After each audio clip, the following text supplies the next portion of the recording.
The night before the wrecking ball was to arrive, clouds drooped over Millstone like a tired curtain, and the wind kept dragging loose bits of playground mulch across the parking lot of Hawthorne Elementary. Inside, the electricity had been shut off for weeks, yet a porous glow reflections from sodium street lamps perhaps floated through cracked panes, silvering dust motes that hadn't danced since the school closed 3 years earlier. Even the crows that usually perched on the flagpole seemed to be holding their breath, as though the roof beneath them were capable of sighing, of pleading, of remembering. Facilities director Mason Fitch stood in the vestibule with a flashlight, stamping his boots to shake off the damp. His clipboard held the final checklist: asbestos cleared, plumbing gutted, equipment removed. Tomorrow at 7 a.m., the excavators would start clawing at bricks first laid in 1929. The paperwork was irreversible, yet something puckering in the air maybe made him linger. Each exhale turned to fog and drifted along the corridor, as if the building were impatiently borrowing his breath to say something of its own. He paced the first-grade hallway, reading the fading corkboard labels. Arithmetic rockets, spelling stars, reached for kindness. Water stains marbled the ceiling tiles, and pieces of fluorescent fixture hung like broken icicles. Still, Mason thought he heard small footsteps skitter past, the hush-hush slap of sneakers chasing recess. He told himself the acoustics were playing tricks, yet he pivoted more slowly than he meant to. Lamp beam trembling across lockers still plastered with stickers, a cartoon otter, a holographic planet, a note in bubble letters that read, "Best friends forever." He stopped at room 12. On the chalkboard, someone long ago had written the date of the last class, June 3, then erased it in half-hearted swipes that left phantom loops. Mason, whose own daughter had attended kindergarten here, reached out and smudged the line with his thumb, feeling suddenly intrusive. That was when the first voice emerged, so soft he almost blamed sinuses. June 3rd, Watermelon Day. The seeds went everywhere. The words carried the faintest patter of laughter, overlapping like echoes in an underpass. He jerked around, the corridor remained empty. Yet the voice wasn't purely sound. It vibrated in the metal lockers, in the panes of safety glass, in the scuffed linoleum. It felt as though the building had inhaled 89 years of children's chatter and was, at last, exhaling. Mason's pulse ticked upward. He turned off the flashlight to test his sanity. If it was his own mind, darkness would hush it. Instead, the voice gained clarity, cadence like a slide projector shuffling to the next memory. There, the voice said, summoning a click of imaginary film. 1956. School-wide spelling bee. Celeste Chen spelled ameliorate to win. Her hands shook. Her mother cried in the back row, second to last pew of folding chairs. The auditorium doors at the far end swung open by themselves. Mason's flashlight came on by reflex, but no draft explained the movement. A hush breezed past him, perfumed faintly with floor wax and chalk dust, the kind found only in old schools and fractionally remembered childhoods. Mason, normally an unbendable man, groped for his radio. "Crew, anyone still on site?" "Static and rain," replied. He cleared his throat. "We, might have squatters." But even before he finished the sentence, he recognized the absurdity. No vagrant could project a memory in complete sentences. He swallowed and walked toward the auditorium as though pulled by bell tones buried under decades of silence. The double doors closed behind him without human touch. The auditorium was skeletal. Curtains removed, seats stripped, yet its empty ribs hummed. The house lights, killed weeks ago, flickered up for 2 heartbeats, then died. Still, Mason saw flickers of people. A cross-century award ceremony, a holiday choir, a 6th-grade production of The Tempest with cardboard waves. Each spectral glimpse lasted the span of a photograph, developing in wash fluid before dissolving. "You are observing a runoff of stored resonance," the voice declared, now fuller, emanating from vents in the hollow of the stage. "I kept these for occasions of crisis." The timbre reminded Mason of the kindly librarian he'd known here as a child, Mrs. Fraley, equal parts syllabic warmth and steel. He coughed. "Who's speaking?" "A house made of memory," it answered simply. "And of yours, Mason Fitch. You hid under Roji after losing the election for student council treasurer. You ate a contraband oatmeal cookie until the crumbs drew ants." Mason felt the remembered itch of insect legs on his socks. This can't be real. Yet he didn't leave.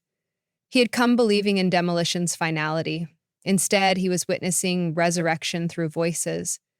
The sound tunneled down a corridor, and he followed, like a string puppet, to room 24, the art studio with lattice sunlight. Even at night, the window walls reflected glimmers. Mason once again heard the unseen slide carousel shuffle. 1968, proposal for an after-school ceramics club. Students crafted bowls used in the town's first charity chili cook-off. The building shaped these recollections not as ghost stories, but as ledger entries, evidence of debt owed. A gust rattled the panels overhead, and the voice turned grave. Tomorrow they will strike me for scrap. But what if I remain? What if walls can widen? He steadied himself against a table, suddenly convinced he was addressed not as an errant visitor, but as an arbiter. I'm just facilities, that decision's above me. Yet you hold keys, the voice replied, producing a metallic jangle from his belt loops. And keys open more than lock. They open possibilities. Mason's phone showed 11:17 p.m. In 8 hours, heavy machinery would arrive. He considered phoning Councilwoman Keene, head of the Municipal Redevelopment Committee, but the voice preempted him. She, too, has memories here. Line leader in first grade, undefeated in Foursquare. She must be reminded. Mason felt obedience bloom like warmth up his spine. He sprinted outside, boots splashing. Rain slapped the windshield as he climbed into his truck. During the 15-minute drive to town hall, he wrestled with doubt. Could he stake his reputation on a talking building? Could he explain evidence that existed only as vibrations swept into his bones? He parked crooked under a streetlight and ran inside. Councilwoman Lydia Keene still worked at her desk, finalizing tomorrow's ceremonial remarks so the press wouldn't misquote her. When Mason burst in, soaked, rambling about Hawthorne's voice, she initially assumed alcohol or grief, but Mason spoke with such granular specificity, Row G, Foursquare champion, the chili cook-off bulls, that her skepticism faltered into wonder. She remembered, with nauseating precision, the thwack of rubber ball against pavement, the pride of the playground chant, leader, leader, Lydia! She rose from her chair. Take me there. They drove back, wipers thrashing. The school loomed like a ship run aground. Lydia exited the truck before Mason parked, drawn toward the vestibule's dark mouth. The lock turned and stale air uncoiled around them. Lydia closed her eyes, listening. The building did not disappoint. It called her by the childhood nickname no adult had uttered in 40 years. Liddy Lou! It sighed through a piano whose middle keys still resonated. Room 7 needs erasers, remember? Before Lydia's eyes, chalk dust rose from nowhere, swirling into cursive sentences about multiplication tables. She watched until tears smeared her mascara. I scraped my knee right there, she whispered, pointing toward the baseboard where paint peeled like confetti. The nurse gave me a grape lollipop. Decision makers must weigh context, the voice said, developing them both. I have context to spare. 90,000 school days, 3 generations of modest triumphs. If I fall, where will those ordinary miracles go? Lydia steadied herself on Mason's arm. Tomorrow's contract cost the town $1.6 million. Back-out clause fees double that. The practicality in her voice wavered, colliding with a tidal pull of nostalgia. Consider transformation, the voice answered. A community still yearns for halls to echo its song. Not textbooks, perhaps, but health workshops, chess clubs, single-parent potlucks, blood drives, voter registration, ESL classes, ADA ramps, Wi-Fi, solar panels on the roof. Keep the bones, evolve the heart. Mason felt his jaw drop. The proposal sounded preposterously feasible. The building wasn't begging to be a museum piece, it was auditioning for second life. He glanced at Lydia. Her eyes fired with arithmetic, budget, reallocations, public-private grants, carbon credit, incentives. She turned toward the exit. Meet me at dawn, she told the building, then laughed at the absurd direction. We need the mayor, the finance chief, the demolition foreman. We need coffee. Before dawn, Mason and Lydia mobilized a ragtag quorum. Mayor Piper, finance director Julio Ortega, and Davenport Construction site manager Beth Carrington, who arrived expecting protesters but found only colleagues with jittery expressions.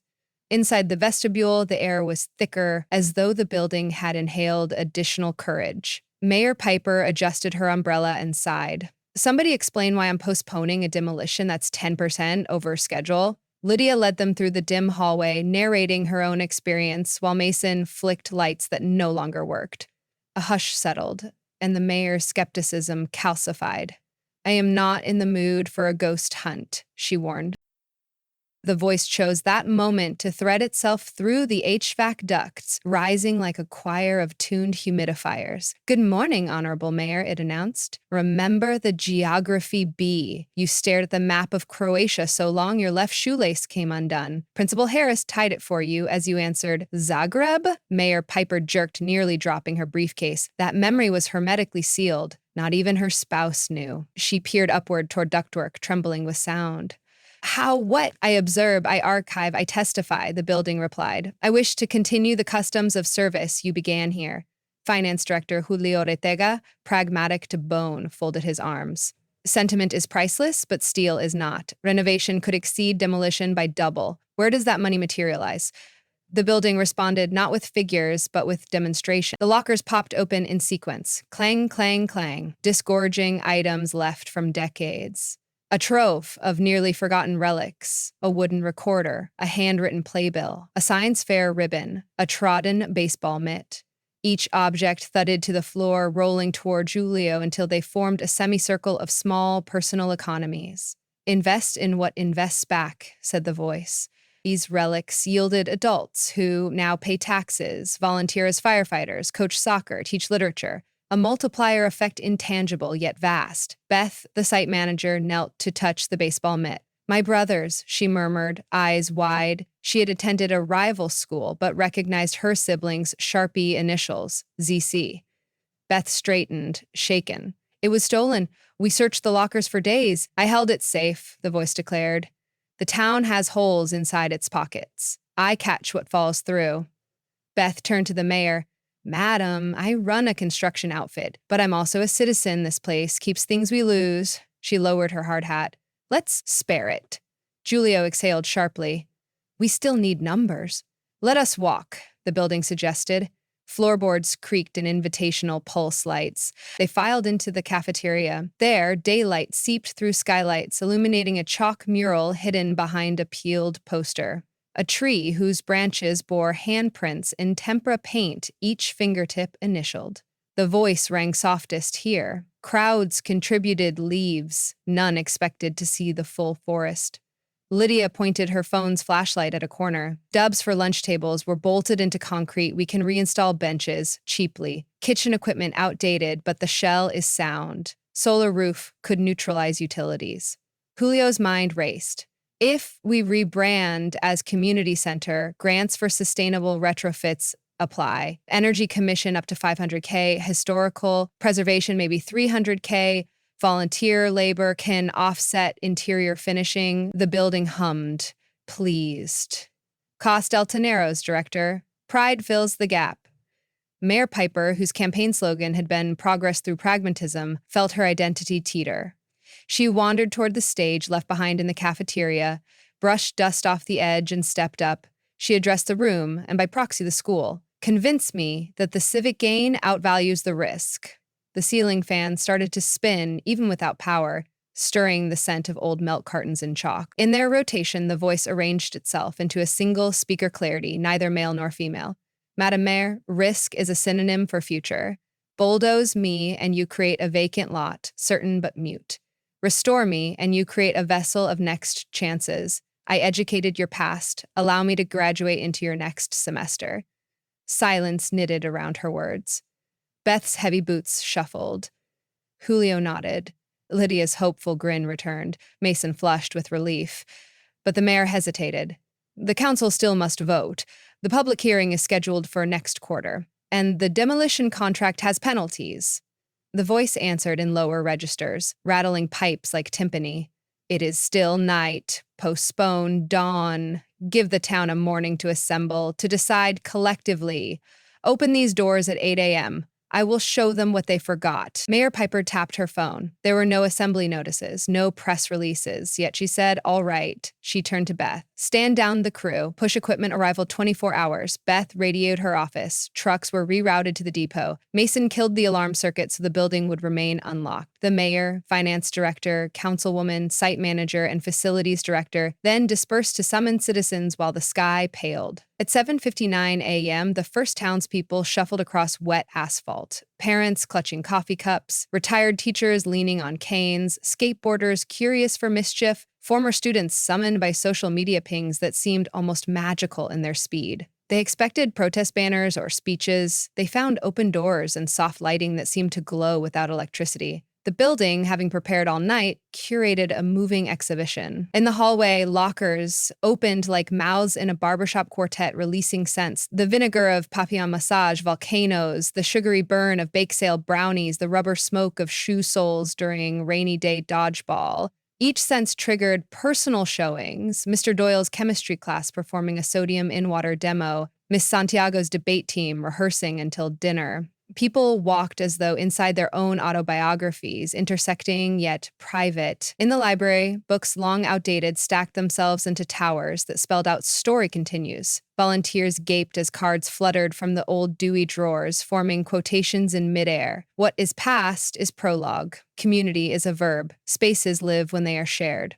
By 9:15 a.m., the parking lot overflowed. Local news vans arrived, expecting drama.